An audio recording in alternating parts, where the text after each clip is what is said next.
We spend a lot of time here on the channel talking about the eye contact, the body language, tonality, basically all of the surface level aspects of charisma. But I want to take a step back today and I want to talk about the mindsets that underpin all of those things. Because when you're having a conversation with someone, it becomes very, very difficult to focus on the eye contact that you have, as well as the tonality that you have and the gesticulations all at the same time. When you get the mindsets firmly set in place, all of those sorts of things that are surface level tend to just flow easily. So today I want to talk about six mindsets that lead to the kinds of charismatic behaviors that are going to make your life much, much better in terms of social, professional interaction. And those mindsets are, starting with number one, no matter what, I will be okay. In my opinion, this is the most fundamental mindset to charisma because so many people live their life wrapped in this sort of mental loop of what if questions, right? What if I speak up and my boss doesn't like my idea?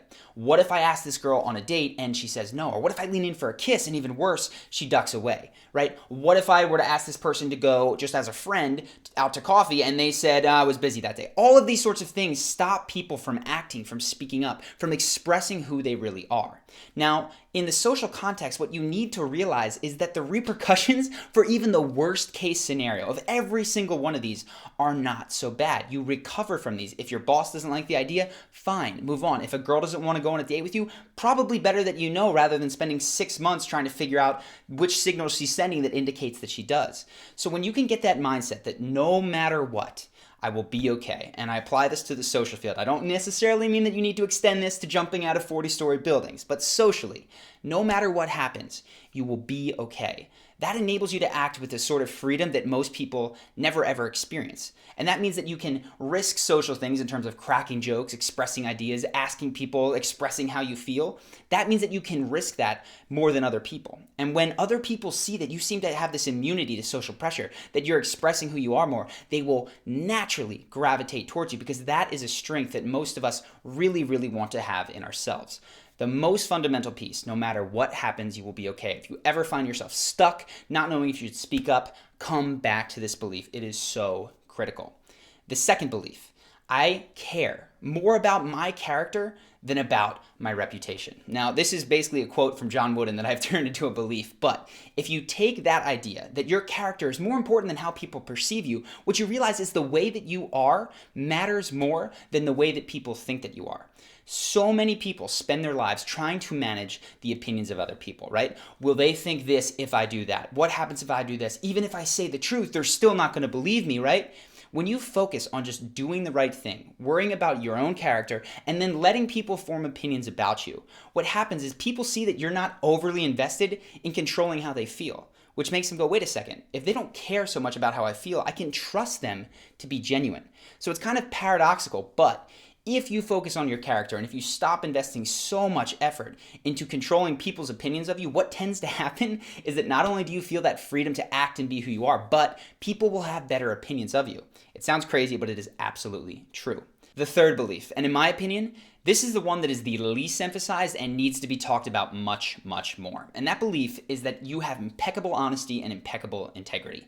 Every single time that you tell a lie, even if it's a little lie, like I'm on my way when really you're still getting dressed and showering. Or if it's a big lie on the other side, the type of lie that could potentially ruin a relationship. No matter what it is, even if you don't get caught, even if there's no negative consequences to the relationship, the problem is that you build a reputation with yourself when you lie. And that reputation is that sometimes you say words that aren't true. Sometimes you are not to be believed. And even if no one else finds out, you know this. Now, this absolutely devastates your ability to speak with conviction. And this is critical to charisma, the ability to look someone in the eye and speak in a way that says to them, I believe 100% the words that are coming out of my mouth. The things that I say, I am fully standing behind. When you lie sometimes, you hurt your ability to speak with conviction all the time. Because in the back of your head, no matter what you're saying, you know that sometimes you lie. And that comes through in little gestures. It can come through in a flinch, in eye contact, in a little waver of the voice. Whatever it is, that is going to break through. So my recommendation to you, if you identify as someone, which is likely that sometimes lies, is to cut that shit out today. And the truth is, there's going to be a penalty to pay, right? If you've started building a life that is predicated on a handful of convenient lies that might have seemed worth it at the time, walking them back and exposing the truth can hurt. my advice when I get questions about this, 90 to 99% of the time, is to do it anyway. Are there situations around the periphery where it is just not worth it, where somebody's on their deathbed and you don't need to tell them that you don't believe in God because they do believe in God? Sure, there are times that fall under that circumstance, but for 90 to 9% of those situations where you're not sure, should I tell the truth, shouldn't I? The answer, even if it's damaging to that relationship, is yes. Because if you don't tell the truth, you are crushing your own self-esteem, you're crushing your ability to speak with conviction and to form genuine relationships in your life. So that is a huge, huge belief, and it requires action. The fourth belief is that you do not need to convince any individual of any particular belief, action, anything. You don't need to convince anyone. And I know this sounds crazy coming from this channel, because if you've seen some of our other videos, we talk about how to be more persuasive, how to get people to want to do the things that you might like them to do. So how do those two things square together? The idea behind those persuasive videos, how to be more persuasive, is that what you're learning how to do is to make your asks more persuasive, is to increase the odds that someone wants to do the things that you would like them to do. But the idea is not that you repeat that cycle over and over and over again and badger someone trying to make them do the things. You never need anyone to do anything. You are simply asking them. Now, where people run into trouble is when they have relationships in their life that they feel like they absolutely need to get someone to work a certain way. They need the boss to feel a certain way. They need a boyfriend or girlfriend to behave a certain way, or a particular boy or girl to like them back so they can date. They need a family member to change their behavior.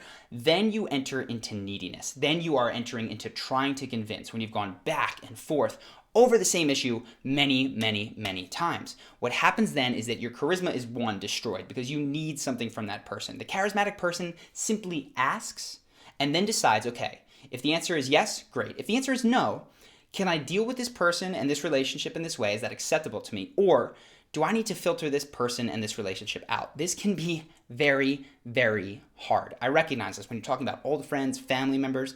This can be tough. But if someone is not treating you the way that you'd like to be treated, the answer is not to engage in this repetitive battle to try to force them to be something that they don't want to be. The answer is either to accept that that relationship is going to remain the way it is, or to filter them out of your life. And I realize that can be hard, but once you start filtering those periphery relationships, maybe those old friends that don't treat you the way you'd like to be, those old friends that don't push you in the way that you'd like to be pushed, or that look at new hobbies and new endeavors with a discouraging eye, when you start to filter those out, you start to make room for the type of people that are going to lift you up. So really, not convincing people and entering into that filtering mindset is so, so important. The fifth mindset for charisma is that charisma and you need to start communicating your purpose more proactively. I know that a lot of people spend a lot of their lives engaged in small talk, right? And people ask you what you do, where you're from, and you wind up with the same rote answer, telling them job title, this, that, yeah, it's great, oh, we went on a vacation, blah, blah, blah. Charismatic people have a purpose that they are fired up by, and while they're not going to shove it down your throat, when it comes up in conversation, what you do, they are willing, they are eager, they will tell you what their purpose is. And I realized this, I remember I was watching an episode of The Buried Life, which if you don't know it, these four guys who had this really long bucket list, and they would go through the bucket list doing these amazing things, play basketball with Obama, right? And then they'd help other people do items on their bucket list. And one of the ways that they got to actually play basketball with Obama is by walking around the streets of Washington, D.C. and just telling people, hey, we've got this list. On this list is we want to play basketball with Obama. Can you help us? And before they knew it, within days, they were in senator's office. They were making calls to Obama.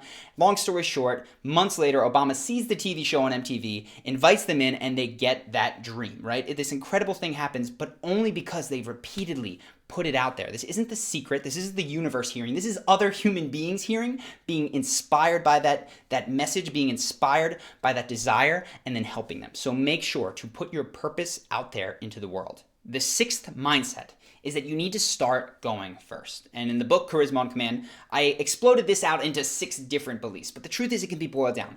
Go there first. Be the first person to extend praise in a group of people that are not very comfortable doing that. Be the first person in a new group of strangers who cracks a joke. Be the first one in a new group who is talking, who shares something vulnerable.